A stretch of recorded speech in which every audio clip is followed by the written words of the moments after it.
Pag may violence and intimidation, like in this case, na hold up.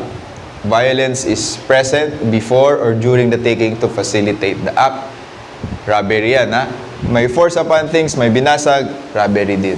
Okay? Using false keys or pick locks, that is force upon things, ha? Kahit hindi nasira yung doorknob, if they use false keys or pick locks, force upon things, robbery pa rin siya. Okay? Breaking sealed receptacles, breaking walls, roofs, doors, windows, entering via opening not intended for egress. So kung nagkasya siya dito para nakawin yung TV ninyo, that is robbery. So snatching without touching the person or struggle is theft. If the victim is pushed or threatened, it upgrades to robbery. So minsan, nakaganon talaga siya ng bag niya and they struggled and may threatening, it can be robbery.